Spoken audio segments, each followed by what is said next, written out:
Reforces them to touch gloves, and ladies and gentlemen, Tommy Fury's mission to end crossover boxing as we know it. He sees the branding, Prime, X-Series, Misfits boxing. He wants to destroy everything KSI has created. As for the nightmare, he took this fight for one reason: to do what Jake Paul couldn't do, beat Tommy Fury. Let's go. Stop! Nobody punch! Take a step back. Tommy Fury really going to have to withstand the early onslaught by KSI. He's got a ton of energy. He's super quick aerial, and we know that he can throw a lot of punches. Tommy needs to wait for Jake Paul tried to beat him at boxing. It came up short. Big right hand for KSI. That was a straight right hand. That he is doing may be a tactic on his part to Good right hand from Tommy. KSI still not putting his hands up. Yeah, the counter game is really strong there. If I'm KSI, I want no part of that. No, I want to keep moving around and be loaded again. He did it again. At some point, you have to take away a point. 100%. How many more warnings? I think he has to take away a point right now. This has to be it. They're going to do it. He absolutely is. And that's huge in a 6-round fight. That's as good as a knockdown. And considering the fact KSI probably won the first round. There it is, as clear as day. You can get seriously hurt. It looks innocent to those who've never been in a ring, but you get hit behind the head, it can cause some serious damage. But this is maybe taking a lot out of KSI and not much damage being done. Yeah, he's putting everything he has into every one of those punches, which is not always the greatest game plan when you're trying to save energy. No, you got to go probably 6 rounds. Oh, that's left from top. You see, KSI has the word legacy tattooed across his back.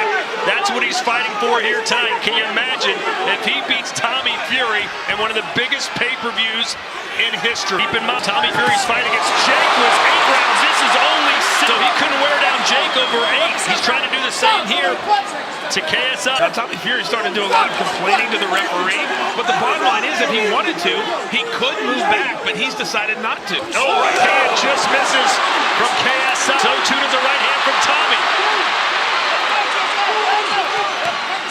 A glance up at the clock from KSI, who's certainly starting to feel some fatigue now here in the 4th. I would be very, very careful if I am KSI, taking my head to where he's taking it every single time. If Tommy can time up a left uppercut, he can connect. That'll do it for a round full. To be fair, and give him some credit, KSI is not exactly an orthodox fighter. He's got his hands down, he's running all over the place, he's holding, he's getting inside.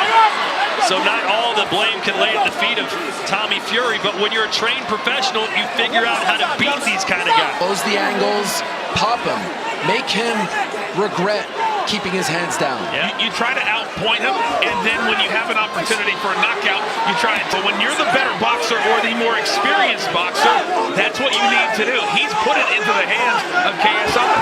And the hands eventually of the judges, and who knows what they're thinking right now. Another warning from the referee. But even then, if you're Fury, why not step out of the fray and land a nice 1-2? That's the point. Do you guys think that it is a moral victory for KSI if he goes the distance, No. but ultimately loses? Not this way. If it was an action-packed fight, sure. But not this way. Hey, but KSI will take a win by hook or crook. I mean, he was a massive underdog. Run with it. Yeah, run with it. It's on Tommy Fury to make this.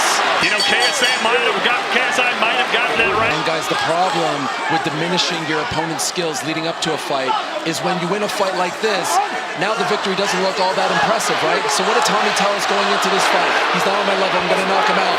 Well, what can you say about the performance now that it is likely going the distance? It hurts Tommy Fury way more what's going on right here, because he's supposed to be the professional. He's supposed to have the legacy. He's supposed to hurt Chris for the fight. He's got to take it to another level. This is not doing that. There's Michael Venom Page ringside. If I'm KSI, I go for broke. If I'm Tommy Fury, I go for broke. KSI really has nothing to lose, in my opinion. Tommy's not going to knock him out, in my opinion. Time is a ticking. Yeah, I just can't figure out why Tommy never figured how to connect with KSI when he put his head to the right. Tommy trying to bat him off with a half-minute to go in the final round. Fury said that Tommy would basically be excommunicated from the family if he lost his fight. Might be a lonely Christmas for Fury if this keeps up for KSI. Logan Paul cheering his prime partner, and that will do it. Has KSI pulled off the stunner, or did Tommy Fury get the job done? If you ask me, and I think you just did. I'm going to give this to KSI. I think it was 3-3, but you take the point deduction. I think KSI wins the fight. I think I may agree with you, and that is hard to believe. And if you may recall, there was 2 points deducted from Logan Paul when he fought KSI, which is why KSI beat him in their fight way back when. Ladies and gentlemen, we go to the scorecards after 6 rounds of boxing.